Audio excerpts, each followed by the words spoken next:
সালামু আলাইকুম। Bangladesh investment development authority উদ্যোক্তা সৃষ্টি ও দক্ষতা উন্নয়ন প্রকল্প মডিউল 6 নিয়ে আলোচনা করব। আমরা যে মডিউল 6 নিয়ে আলোচনা করব সেই মডিউল 6 এর সাব টপিক 6.4, 6.5 এবং 6.6 নিয়ে একটু বিশদ আলোচনা করার চেষ্টা করব। তো চলুন আজকে আমাদের আলোচনার ভিতরে প্রবেশ করি।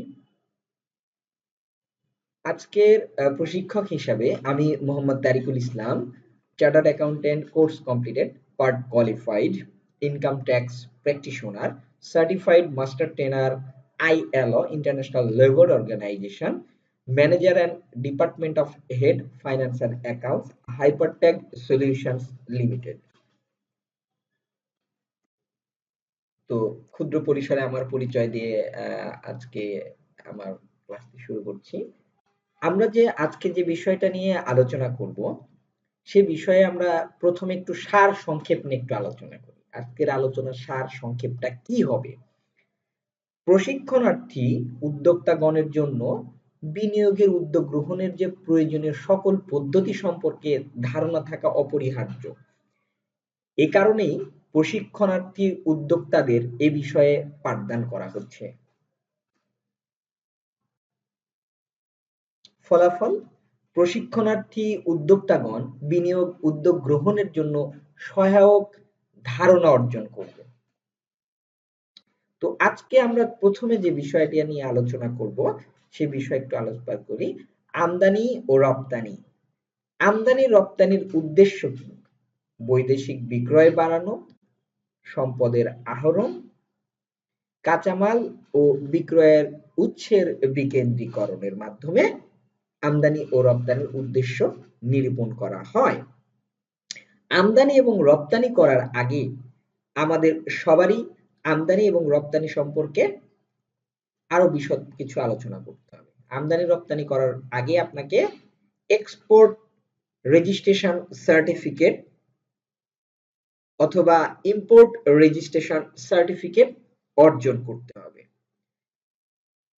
এক্সপোর্ট রেজিস্ট্রেশন সার্টিফিকেট অথবা ইম্পোর্ট রেজিস্ট্রেশন সার্টিফিকেট, যাকে আমরা স্বল্পভাবে IRC অথবা ERC হিসাবে বলে থাকি, এটা আমাদেরকে নিতে হবে আমদানি ও রপ্তানি প্রধান কার্যালয় কন্ট্রোলারের কার্যালয় থেকে।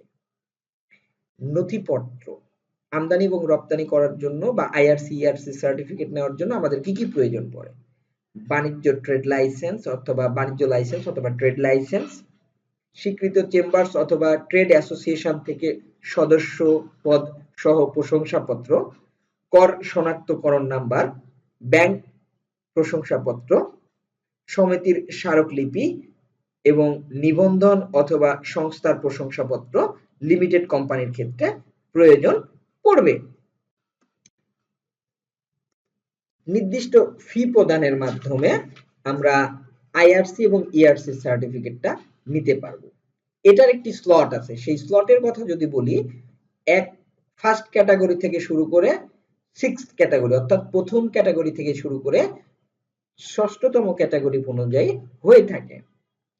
এর যদি সেলিং অফ অ্যানুয়াল ইম্পোর্টের কথা বলি, 1 থেকে শুরু 5 কোটি টাকার উপরে যদি হয়ে থাকে তাহলে রেজিস্ট্রেশনের ফি আসে 1800 থেকে শুরু 60,000 পর্যন্ত এবং অ্যানুয়াল রিনিউ চার্জ আসে 1700 টাকা থেকে শুরু 30,000 টাকা পর্যন্ত।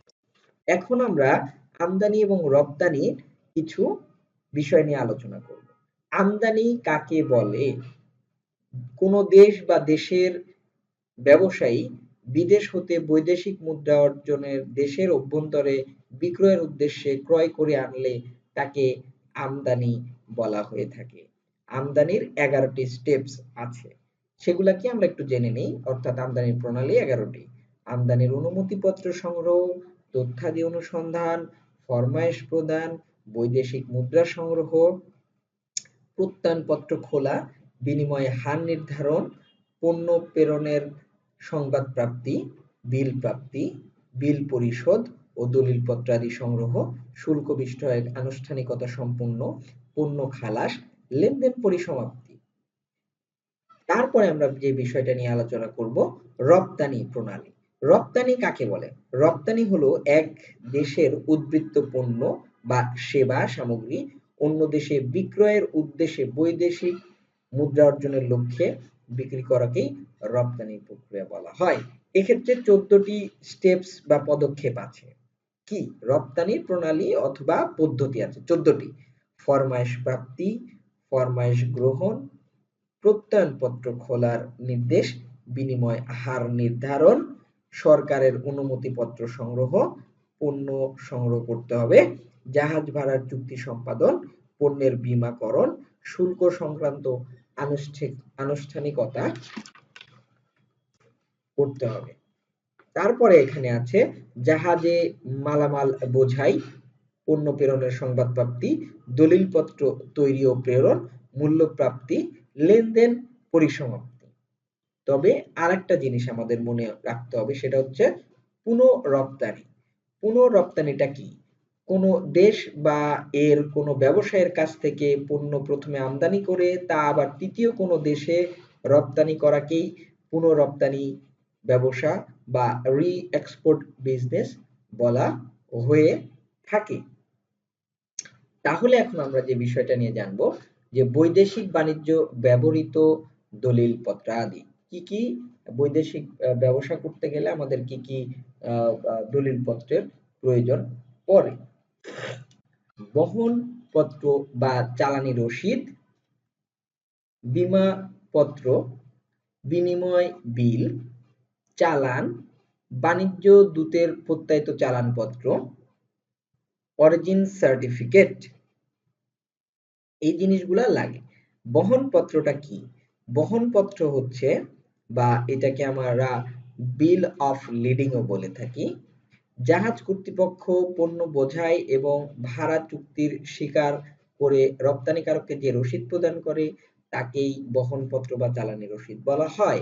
এটা সাধারণত বহনপত্র আন্তর্জাতিক বাণিজ্যের ক্ষেত্রে তৈরি করা হয়ে থাকে। এটা বহনপত্র প্রথমে প্রেরণ করা হয় রপ্তানিকারকের নিকট, বহনপত্র তৈরি করা দেওয়া হয় কাঁচা রসিদের পরিবর্তে, বহনপত্র তৈরি করা হয় 3 প্রান্তে। তারপর আছে বীমাপত্র। রপ্তানিকারক বা পণ্য জাহাজে বোঝাই করার আগে বীমা কোম্পানির সাথে জাহাজে প্রেরিত পণ্যের নিরাপত্তার জন্য একটি নৌ বীমা বা অন্য বীমা চুক্তি করা হয়, তাকেই বীমাপত্র বলা হয়। বীমাপত্র তৈরি করে বীমাকারী বা বীমা কোম্পানি, রপ্তানিকারকের আদেশে বীমাপত্র তৈরি করা হয় প্রেরিত পণ্যের নিরাপত্তার জন্য। বিনিময় বিল, বিল অফ এক্সচেঞ্জ, বিনিময় বিল তৈরি করে রপ্তানিকারক। বিনিময় বিল এক প্রকার স্বল্প মেয়াদী ঋণ, বিনিময় বিলের মাধ্যমে বৈদেশিক বাণিজ্যের লেনদেনের টাকা পরিশোধ করা হয়। চালান, যাকে বলা হয় ইনভয়েস, চালানপত্রে পণ্যের বিবরণ, দর, পরিমাণ, পরিবহন খরচ, প্যাকিং খরচ, বীমা প্রিমিয়াম সহ ইত্যাদি উল্লেখ থাকে। চালানপত্র তৈরি করে রপ্তানিকারক। বাণিজ্য দূতের প্রত্যয়িত চালানপত্র, রপ্তানিকারক 3 কপি পণ্যের চালান তৈরি করে তার দেশের নিযুক্ত আমদানিকারকদের দেশে বাণিজ্যিক দূতের নিকট পেশ করে। রপ্তানিকারকের দেশে নিযুক্ত আমদানিকারকের দেশের বাণিজ্য দূত কর্তৃক চালানপত্র পরীক্ষিত হতে হয়।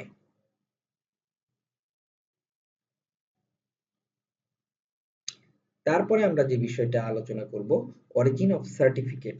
অরিজিন অফ সার্টিফিকেটটা কি সেটা একটু আমরা জেনে নেই, অরিজিন অফ সার্টিফিকেট সম্পর্কে।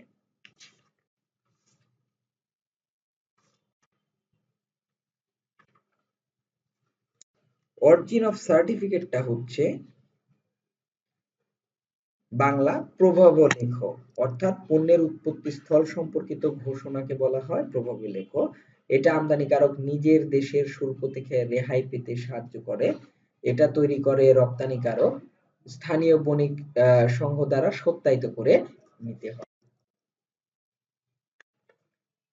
তারপরে বৈদেশিক বাণিজ্যে ব্যবহৃত মূল্য জ্ঞাপন পদ্ধতি।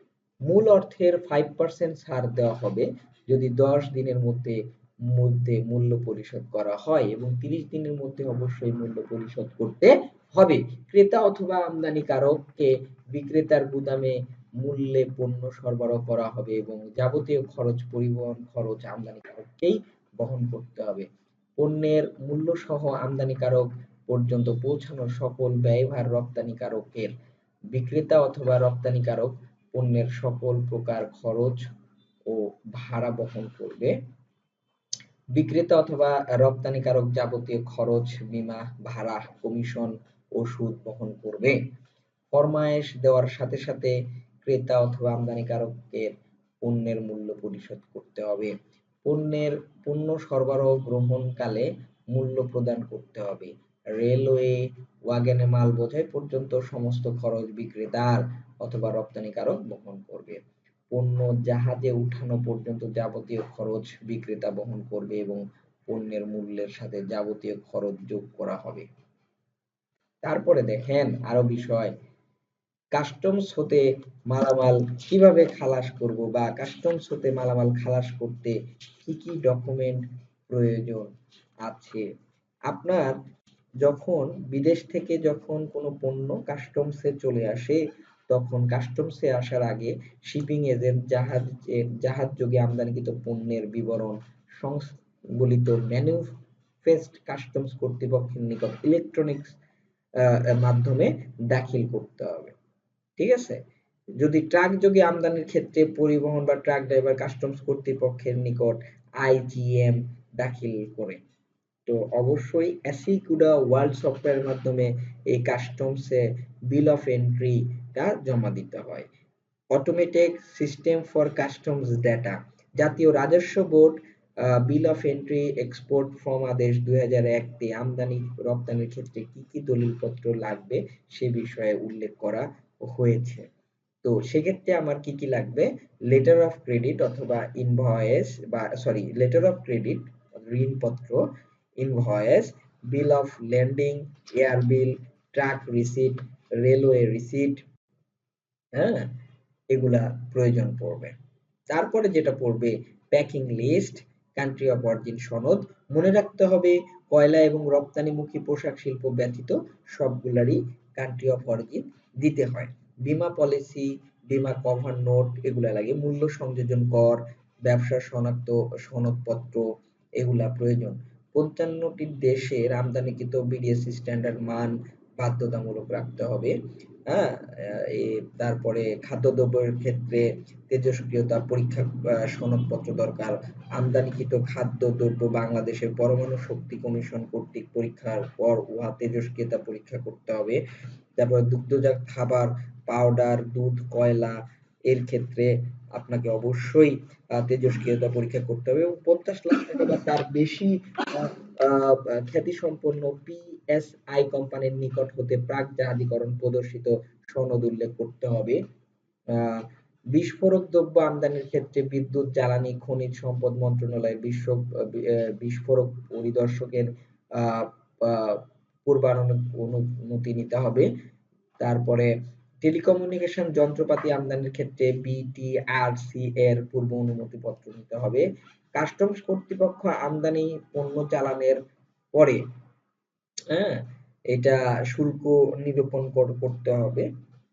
তো এছাড়া আমরা বিজনেস ট্যুর হিসাবে $100 সীমা পর্যন্ত বা 5 কেজি ওজন পর্যন্ত ম্যানুফ্যাক্ট সিস্টেমের মাধ্যমে দিনে দিনে ঢাকা কাস্টমস হাউসের অধীনে বা এয়ার ফ্রেইট ইউনিটের মাধ্যমে খালাস নিতে পারবো।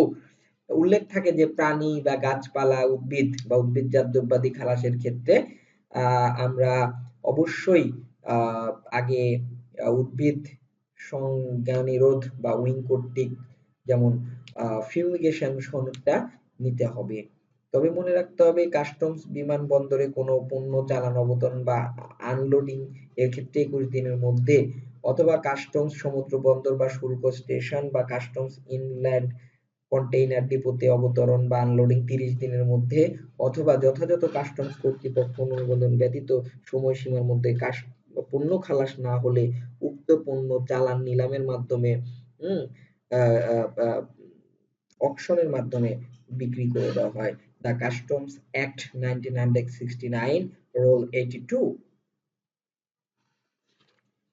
এখন আমরা জানবো লেটার অফ ক্রেডিট সম্পর্কে। লেটার অফ ক্রেডিটটা কি? লেটার অফ ক্রেডিট কি জিনিস সেটা জানি। লেটার অফ ক্রেডিট যাকে বলা হয় এলসি, এটা একটি ইতালীয় ভাষা যার অর্থ হচ্ছে বিশ্বাস করা। তো লেটার অফ ক্রেডিটের সাথে কিছু পক্ষ জড়িত আছে। এখন আমরা জানি কি কি পক্ষ জড়িত আছে সে বিষয়ে আমরা একটু জানি। প্রথমে এখানে ১০ ধরনের পক্ষ জড়িত থাকে। অ্যাপ্লিক্যান্ট, যার অনুরোধে ব্যাংকে এলসি খোলা হয়। কে? আমদানিকারক। বেনিফিশিয়ারি, বেনিফিশিয়ারি হলেন রপ্তানিকারক বা সেলার। ইস্যুয়ারিং ব্যাংক, এই ব্যাংক বায়ার বা আমদানিকারকের পক্ষে এলসি ইস্যু করে থাকে। এটাকে ওপেনিং ব্যাংকও বলা হয়। অ্যাডভাইজিং ব্যাংক, অ্যাডভাইজিং ব্যাংক হলো ওপেনিং ব্যাংকের প্রতিনিধি। ওপেনিং ব্যাংক অনুরোধে এই ব্যাংকের ঋণপত্রের সুবিধা প্রদান করা হয়ে থাকে। নমিনেটেড ব্যাংক, এই ব্যাংকে হলো সেই ব্যাংক যেখানে ঋণপত্র সুলভ হয়ে পাওয়া যায় এবং এই ব্যাংক সর্বদা ঋণপত্রের মূল্য পরিশোধ করতে একত্রবদ্ধ। কনফার্মিং ব্যাংক হচ্ছে ইস্যুয়ারিং ব্যাংক মূল্য পরিশোধ করতে না পারলে কনফার্মিং ব্যাংকটা পরিশোধ করে থাকবে।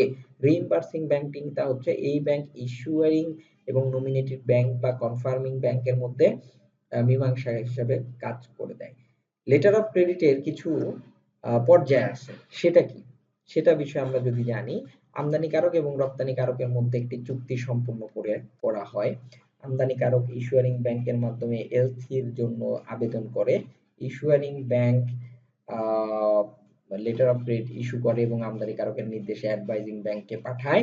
অ্যাডভাইজিং ব্যাংক লেটার অফ ক্রেডিটের নির্ভরযোগ্যতা যাচাই করবে, তারপর রপ্তানিকারকের কাছে একটা কপি পাঠাবে।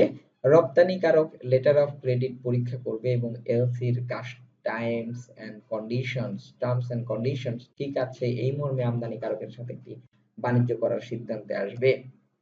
তারপরে দেখেন যারা রপ্তানিকারক দেখে যে এলসিতে উল্লেখিত শর্তাবলীর সাথে বাণিজ্য চুক্তির কোনো সাদৃশ্য নেই, তাহলে তাৎক্ষণিকভাবে আমদানিকারককে জানাবে এবং সংশোধনের অনুরোধ জানাবে।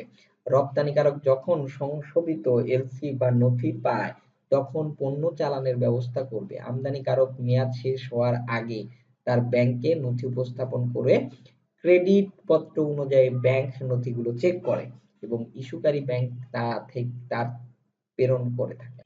ইস্যুকারী ব্যাংক ক্রেডিট শর্তাবলী মেনে চলা নিশ্চিত করার জন্য নথি পরীক্ষা করে এবং সেই নথি আমদানিকারকের কাছে পাঠায়, যার মাধ্যমে আমদানিকারক পণ্য গ্রহণের জন্য প্রস্তুত হয়।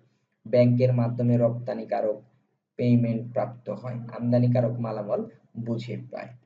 তো তারপরে দেখেন আমাদের এখানে আরো বিভিন্ন ধরনের লেটার অফ ক্রেডিট আছে। তো আমি এখানে ১০ ধরনের লেটার অফ ক্রেডিটটা নিয়ে আলোচনা করব। সেটা কি? প্রথমে যে বিষয়টা আমি আলোচনা করব সেটা হচ্ছে রিভোকেবল এলসি। এটা কি? রিভোকেবল যে কোনো সময় ক্রেতার মাধ্যমে বা ইস্যুয়ারিং ব্যাংকের পরিবর্তনে এটা করা যায়। ইরিভোকেবল, উভয় পক্ষ একমত না হলে ইস্যুয়ারিং ব্যাংক লেটার অফ ক্রেডিটের কোনো পরিবর্তন করতে পারবে না। Standby LC, standby LC যে কোনো ধরনের ভুলের ক্ষেত্রে সেলারকে পেমেন্ট প্রেরণের নিশ্চয়তা প্রদান করে। হ্যাঁ, কনফার্ম, যখন অ্যাডভাইজিং ব্যাংক বিক্রেতাকে পেমেন্টের নিশ্চয়তা দেয় সে বিষয়ে। আনকনফার্মড হচ্ছে একমাত্র ইস্যুয়ারিং ব্যাংকের মাধ্যমে নিশ্চিত করা হয়, সেকেন্ড ব্যাংকের নিশ্চয়তা প্রদানের দরকার নাই। রিবলিং, আমদানিকারক ও রপ্তানিকারক মাধ্যমে কতিপয় দেনা পাওনা মেটাতে সমর্থন হয় এরকম। ব্যাক টু ব্যাক, এই ব্যাক টু ব্যাক এলসির মাধ্যমে কি হয়? রপ্তানিকারকের অনুকূলে এই এলসি খোলার পরে যখন পণ্য সরবরাহ করার মতো প্রয়োজনীয় মূলধন রপ্তানিকারকের কাছে না থাকে তখন এই back to back LC issue হয়ে থাকে। এই ব্যাক টু ব্যাক এলসির মাধ্যমে রপ্তানিকারকের রপ্তানির উদ্দেশ্যে পণ্য ক্রয়, প্রক্রিয়াজাতকরণ, প্রস্তুতকরণ, প্যাকেজিং এর মতো অন্যান্য প্রয়োজনীয় অর্থ বন্দোবস্ত করতে পারে। রেড ক্লোজ, বিক্রেতার কাছ থেকে লিখিত অনুমোদন পত্র পাওয়ার পর পণ্য প্রেরণের করার পূর্বেই অগ্রিম অর্থ প্রদান করা হয়। ডিরেক্ট পে, এই লেটার অফ ক্রেডিট ইস্যুয়ারিং ব্যাংক বেনিফিশিয়ারি কে ডিরেক্টলি অর্থ পরিশোধ করে থাকে। ডিফার্ড পেমেন্ট, এই এলসিতে বিলম্বে অর্থ পরিশোধ করা যায়। এটিকে আমরা যাতে কোনো ঝামেলা হয়ে না থাকে এজন্য অর্থটা পরিশোধের জন্য বলে থাকি। লেটার অফ ক্রেডিটের কিছু সুবিধা কিছু অসুবিধা আছে, সেই বিষয়ে আমরা একটু জানি। লেটার অফ ক্রেডিটের আন্তর্জাতিক বাণিজ্যে এক দেশে থেকে এক দেশে পণ্য বিক্রয়ের মাধ্যমে একটা ঝুঁকি থাকে। দুটি ভিন্ন দেশের মাধ্যমে বাণিজ্য স্থাপন নিশ্চিত গ্যারান্টি দিয়ে থাকে এই লেটার অফ ক্রেডিট। এটি অর্থ পরিশোধ এবং প্রাপ্তির একটি নিরাপদ মাধ্যম। এর ফলে বিক্রেতা এই ব্যাপারে নিশ্চিত হতে পারে যে সে কত টাকা পাবে, কোন সময় পাবে, অবশ্যই একদম তাকে এলসি তে বর্ণিত শর্ত পুরোপুরি ভাবে পালন করতে হয়। হ্যাঁ, এই অর্থ না পাওয়া পর্যন্ত ধরেন ঝুঁকি এলসি তে ব্যক্তির থেকে ব্যাংকের ক্ষেত্রে স্থানান্তরিত হয়। অপরদিকে এলসি ব্যবহারের ক্ষেত্রে ক্রেতা বুঝতে পারে যে বিক্রেতার তার যে শর্ত সঠিকভাবে পূরণ করেছে, কারণ প্রতিটি ধাপে তাকে ডকুমেন্টারি এভিডেন্স ব্যাংকে জমা দিতে হয়। ফলে ক্রেতা তার পণ্যের ঠিক মতো না পাওয়ার আশঙ্কা সেটা আর এখানে থাকে না। আরো বিষয় যেটা আলোচনা করব যে লেটার অফ ক্রেডিটের অসুবিধা হলো এটি ব্যবহারের ফলে ক্রেতা বিক্রেতা উভয় পক্ষেই অতিরিক্ত অর্থ খরচ বহন করতে হয়। এটি প্রতিপক্ষের জন্য ব্যাংক একটি নির্দিষ্ট হারে চার্জ আদায় করে। লেটার অফ ক্রেডিট ব্যবহারের ফলে পণ্যের ডেলিভারিতে একটু দেরি হতে পারে। এলসি খুলতে কি কি প্রয়োজন সে বিষয় নিয়ে আমরা একটু আলোচনা করি। এলসি খুলতে যা প্রয়োজন, এলসি খুলতে সবার প্রথমে একটা ব্যাংক অ্যাকাউন্ট থাকতে হবে। এরপর ব্যাংকে সাধারণত ডকুমেন্ট জমা দেয়। কি কি সেগুলো, সেই ব্যাংকে এই কোম্পানির নামে একটা অ্যাকাউন্ট থাকতে হবে, ব্যাংক অ্যাকাউন্ট। তারপরে কোম্পানির ট্রেড লাইসেন্স দিতে হবে, আপডেটটা। যে পণ্য আনা হবে তার ইনডেন্ট কালেক্ট করা।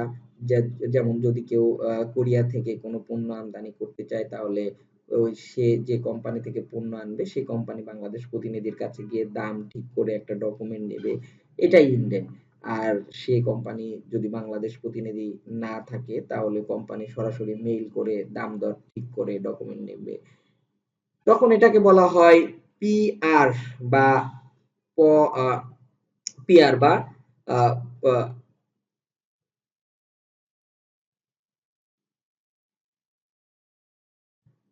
বা ফরমাল ইনভয়েস যেটাকে আমরা বলে থাকি। হ্যাঁ, সেটা দিবে। এতে পণ্যের বিস্তারিত দাম, পোর্ট অফ শিপমেন্ট অনেক তথ্যাদি আছে। ব্যাংক থেকে এলসি ফর্ম সংগ্রহ করে তা পূরণ করে ব্যাংকে জমা দিতে হবে। এলসির যে মার্জিন জমা দিতে হবে, অর্থাৎ ব্যাংকে এই পরিমাণ যে পরিমাণ টাকা হবে সেটা দিতে হবে। টিন সার্টিফিকেট দিতে হবে, ভ্যাট সার্টিফিকেট দিতে হবে, জাতীয় পরিচয়পত্রের কপি দিতে হবে, আহ, জাতীয় পরিচয় ব্যাংক চুক্তি সংক্রান্ত ডকুমেন্টটি প্রদান করতে হবে, গ্যারান্টি ফর্ম প্রদান করতে হবে ইত্যাদি। এরপর এলসি হোল্ডারকে এলসির একটি কপি দেওয়া হবে, অরিজিনাল পাঠিয়ে দেওয়া হবে বিদেশে সেলারের কাছে।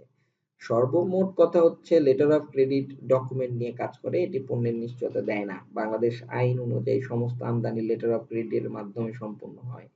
হ্যাঁ, তো বাংলাদেশে যদি ধরা হয় 2006 এর মতে সেখানে বলা হয়েছে যে মোর দ্যান 97% আর কি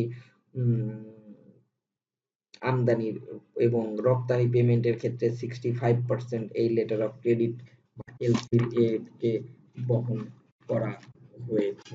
তো আজকে আমরা যে বিষয়টা নিয়ে আলোচনা করলাম সে বিষয়টি হচ্ছে কিভাবে আমরা আমদানি করতে পারবো, কিভাবে রপ্তানি করতে পারবো, আহ, কিভাবে আমরা বৈধ আমাদের যে পোর্টে শিপমেন্ট আসলে সেই শিপমেন্ট থেকে কিভাবে আমরা মালপত্র খালাস করব। তারপরে আমরা আরো শিখলাম যে এই খালাসের পর পরে কি ধরনের কাগজপত্র লাগে, লেটার অফ ক্রেডিট কি, লেটার অফ ক্রেডিটের সুবিধা কি, কত ধরনের লেটার অফ ক্রেডিট আছে, লেটার অফ ক্রেডিটের পর্যায় কি, আমরা সকল বিষয়ে আজকে আলোচনা করেছি আর কি। তো এ বিষয়ে আমরা যা এই জ্ঞান অর্জন করেছি, আমরা যত ধরনের জ্ঞান অর্জন করেছি আজকের এই বিষয়টা থেকে, তাতে আমাদের ভবিষ্যৎ যে স্বপ্নচূড়া আছে সেই স্বপ্নচূড়ায় আমাদের পৌঁছাতে আমাদের পথটা সুগম হবে। তো মডিউলের আজকে 6.4, 6.5, 6.6 নিয়ে আলোচনা করলাম। তো সবাই ভালো থাকবেন এবং এখান থেকে যে পরিমাণ আমরা জ্ঞান অর্জন করলাম তা আমাদের যে স্বপ্নচূড়া আছে, আমরা আমাদের বাস্তব যে ব্যবসায়িক লাইফ আছে সেখানে আমরা ইউটিলাইজের মাধ্যমে আমরা সেখানে পৌঁছাতে সক্ষম হব। ভালো থাকবেন সবাই। আল্লাহ হাফেজ।